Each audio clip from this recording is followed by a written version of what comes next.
श्रीधाम आश्रम के इष्ट देवता श्री दत्तात्रेय भगवान, माँ भगवती राज राजेश्वरी त्रिपुर सुंदरी, माँ नर्मदा जी के श्री चरणों में कोटि कोटि वंदन, कोटि कोटि नमन। आज का विषय श्राद्ध। हर साल पितृपक्ष आता है और पितृपक्ष में क्या करना चाहिए, क्या नहीं करना चाहिए, ये पितृपक्ष क्या है, श्राद्ध क्या है, आज हम इस विषय पर जानना चाहते हैं। सर्वप्रथम श्रीधाम आश्रम से जुड़े हुए सभी परिवारों के लिए हम ईश्वर से प्रार्थना करते हैं कि इन सभी के जीवन में उनके पितरों को तृप्ति मिलकर उनके जीवन में उनका यश, कीर्ति, आयुष्य, आरोग्य, धन संपदा में, कुल गोत्र में वृद्धि हो।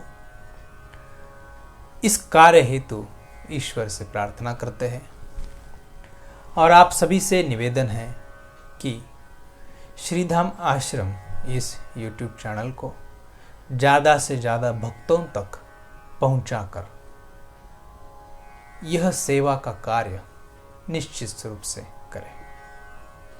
परिणाम स्वरूप आप सभी के जीवन में इसका पुण्य प्रदान होगा। श्राद्ध क्या है, इसका वर्णन आता है शास्त्रों में। श्रद्धा से किए जाने वाला कार्य मतलब श्राद्ध, जो श्रद्धा से करते हैं। तो श्रद्धा में क्या क्या किया जाता है, उसका हमारे जीवन में क्या फायदा है, ये भी हम आज जान लेंगे। पद्म पुराण में आता है, श्रद्धा से किए जाने वाला श्राद्ध कार्य। श्राद्ध से हमारे पितर जो है वो तृप्त होते हैं और ये तृप्त होने के पश्चात हमें प्रदान करते हैं आयु, पुत्र, धन, सुख, शांति। इन सभी का हमारे जीवन में वो निश्चित फलस्वरूप प्राप्ति प्रदान करते हैं, आशीर्वाद स्वरूप। किसी भी देव कार्य भी अगर करना हो, जिस प्रकार घर में वास्तु शांति करना हो, तो उस समय सर्वप्रथम हमारे पितरों का पूजन किया जाता है। शादी विवाह हो, उसमें भी सबसे पहले पितरों की पूजा की जाती है और तत्पश्चात फिर पूजा की जाती है देवी देवताओं की, ताकि हम जो कार्य करना चाहते हैं उस कार्य में सर्वप्रथम आशीर्वाद हमारे पितरों के होना चाहिए। अगर हमारे पितरों के आशीर्वाद नहीं है तो वो उस कार्य में विघ्न बाधाएं निर्माण करते हैं, तो जिसके चलते हमें उनको तृप्त करना अत्यावश्यक है। और ये तृप्त कब किया जाता है, जैसे हमारा एक दिन सूर्योदय से लेकर सूर्यास्त तक होता है। एक दिन सूर्योदय से लेके सूर्यास्त और फिर सूर्योदय, ये एक दिन हो गया। परंतु पितरों का जो एक दिन होता है, जो हमारा एक साल 365 दिन बीत जाते हैं, तत्पश्चात उनका एक दिन पूरा होता है। तो इनके लिए श्राद्ध पितृपक्ष के 15 दिवस जो होते हैं, यह उनके लिए बहुत ही महत्वपूर्ण होते हैं। और इन 15 दिनों में सभी पितृ जो है पितृलोक से इस धरती पर आते हैं और अपने अपने आगे की जो पीढ़ियां जो चलती है, उन पीढ़ियों के उनके घर दरवाजे तक आते हैं और जो पितृ कार्य करते हैं इस धरती पर, हर घर घर में जो पितृ कार्य होता है वो उसे ग्रहण करते हैं। अब सबसे पहला प्रश्न होगा कि लोगों के मन में, लोग कहते हैं जीते जी तो कुछ खिलाया नहीं, जीते जी तो कुछ पिलाया नहीं, जीते जी तो कुछ सेवा किया नहीं, फिर मरने के बाद क्या करना। और उनके मरने के उपरांत उनको दिया हुआ भोजन उनको कहाँ मिलेगा, उनको नहीं मिलता है। ऐसी कईयों की मान्यता है, परंतु वास्तविक सत्य क्या है आज हम ये बिल्कुल जान लेंगे। वराह पुराण में वर्णन आता है, सभी पितरों ने ब्रह्मा जी के समक्ष जाकर प्रार्थना की कि ब्रह्मा जी आपके श्री चरणों में कोटि कोटि वंदन, कोटि कोटि नमन करते हुए सभी पितरों ने ब्रह्मा जी से विनती की कि हमारा उद्धार किस प्रकार होगा। तो उस समय ब्रह्मा जी ने कहा, पितृपक्ष में आपके लिए जो भी कार्य किए जाएगा, आपकी आने वाली जो पीढ़ियां हैं वो पीढ़ियां आपके लिए जो भी श्रद्धा पूर्वक श्राद्ध करेगा, उससे आपकी मुक्ति, उससे आपकी सद्गति, आपका उद्धार उसी से होगा। ऐसा वर्णन वराह पुराण में आता है। तथा वराह पुराण में ब्रह्मा जी पितरों को कहते हैं कि जो पुरुष तिल मिश्रित जल और कुशा से श्राद्ध पक्ष में, पितृपक्ष में आने वाली जो अमावस होती है उसको हम सर्व पितृ अमावस्या कहते हैं। इस दिन जो भी पुरुष पितरों के लिए श्रद्धा पूर्वक तर्पण करेगा तो उनके लिए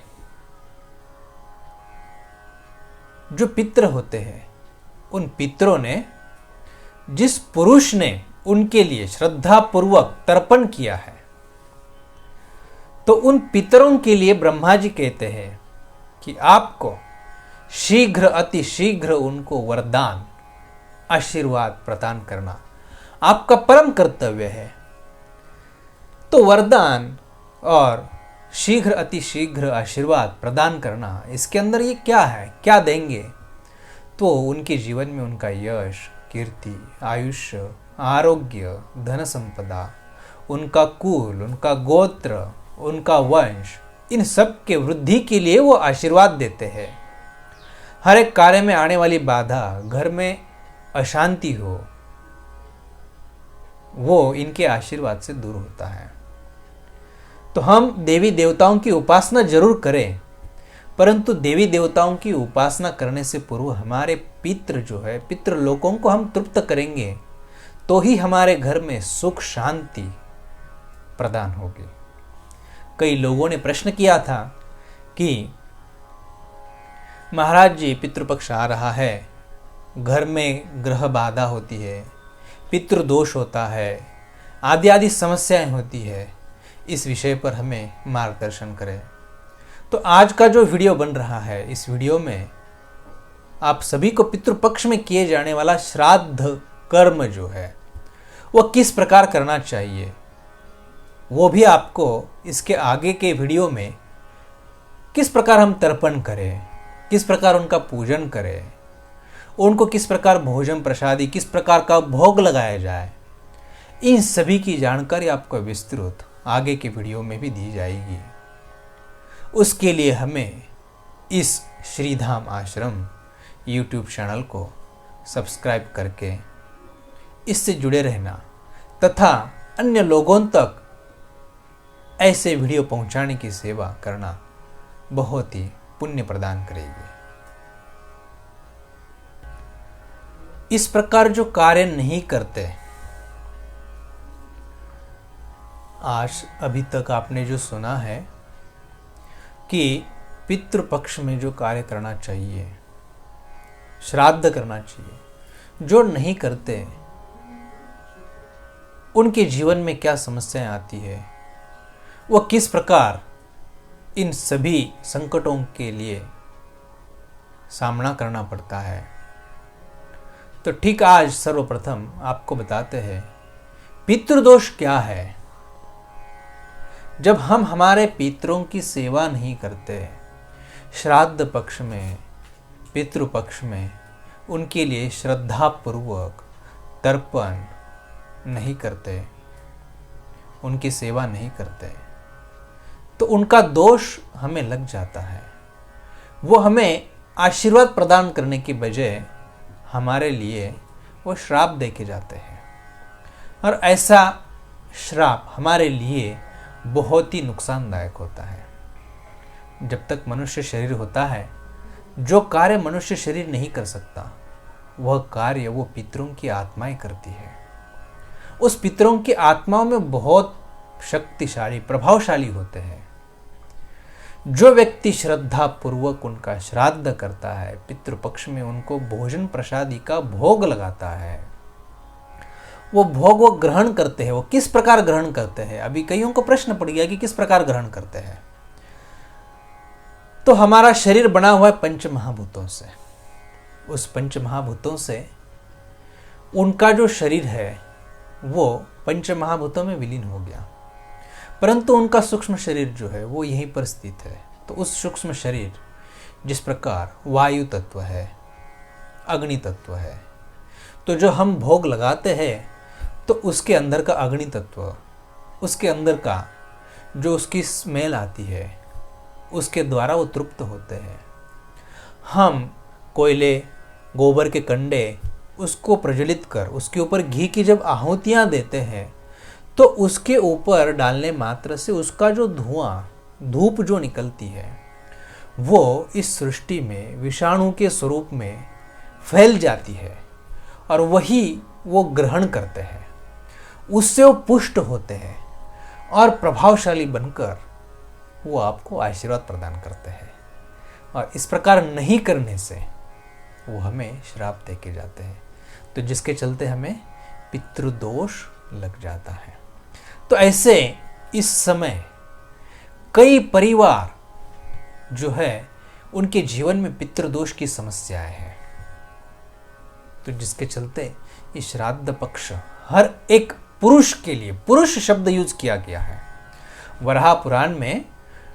जो पुरुष श्रद्धा पूर्वक पितृपक्ष में तर्पण करेगा पितरों के लिए, हाँ, किसी के जीवन में ये कार्य करने के लिए परिवार में पुरुष नहीं कर सकता, तो वो स्त्री करे, ये शास्त्र विधान है। परंतु घर में पुरुष होने के बावजूद भी अगर स्त्री करती है, तो उस पुरुष के लिए वो बहुत ही संकटदायी, और वो पितृ जो है पुरुष के हाथों से ग्रहण करते हैं, स्त्री के हाथों से नहीं। और भी महत्वपूर्ण बात, पिंडदान जो किया जाता है, वो पिंड भी पुरुष ही पिंडदान करने का अधिकारी है, स्त्री को पिंडदान करने का अधिकार नहीं है। स्त्री को पिंडदान करने का अधिकार तभी प्राप्त होता है कि उसके परिवार में कोई पुरुष नहीं हो, तभी। इसके बारे में विस्तृत जानकारी हम आपको अगले वीडियो में देंगे। अभी तक हमने ये सब चर्चाएं तो कर ली है, जानकारी ली है, परंतु अब श्राद्ध करना कैसे है और पिंडदान किस प्रकार करना, तर्पण किस प्रकार करना, इसके अधिकारी कौन है, कौन कर सकते हैं श्राद्ध, कौन कर सकते हैं पिंडदान, कौन कर सकते हैं तर्पण, इन सभी की जानकारी हम आने वाले अगले वीडियो में जानकारी प्राप्त करेंगे। और निश्चित स्वरूप इस पितृपक्ष में यह कार्य हर एक पुरुष के लिए करना अनिवार्य है। जय गुरुदेव।